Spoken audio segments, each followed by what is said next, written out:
Legend has it that during the middle of the 8th century BC, on this hill, where today a cathedral resides, there stood an ancient village. Amongst the numerous titles dreamt up for it, the majority opted for the name Vetus Urbs, the ancient city.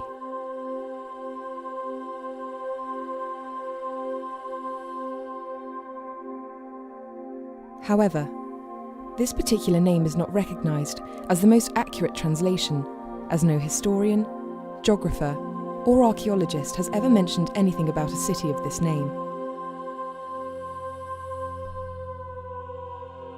The fact remains, however, that this place had been inhabited even during the most distant ages, which we know thanks to the artefacts recovered.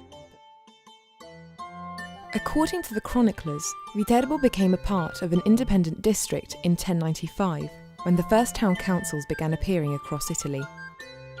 The first use that the people of Viterbo had for this newfound liberty was put towards fortifying their land, ensuring that the surrounding small villages on the outside of the castle had their own village walls. It was almost certainly this that gave life to the first community in and around the main centre situated on the hill. The market, which would have taken place in a square known to us today as Piazza del Gesù, represented the point of confluence for the paths leading to the castle. The main axis was made up by a section of the road that led up to the current-day roads Via San Nardo and Via Cardinal della Fontaine. And, once past the bridge, it would cut across the castle grounds to then reconnect to the Via Cassia, in the vicinity of the Camillario Bridge, southwest of Viterbo. We are in the first half of the 11th century. Here and there, a few timid, arched or pointed mullioned windows. Some elegant, well-shaped staircases, and everywhere sharp edges, protruding points, and street corners, reminiscent of the architectural style of the day, and from its past need of attack and defence.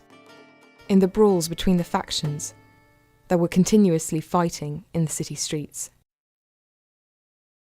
In the small piazza of San Pellegrino, the palazzo of the Alessandri family occupies two of its sides. Devoted to her belief and love of God, she began to preach to the people of Viterbo, performing miracles and urging them to defend the sanctity of the church.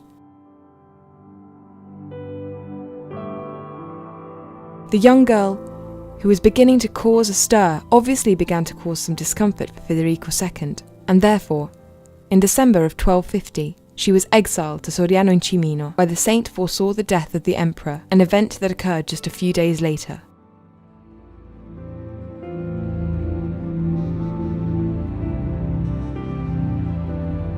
Once home again to her beloved city, the saint later died on the 6th of March 1251, and it was decided that her body was to be put to rest in the little church of Santa Maria del Poggio.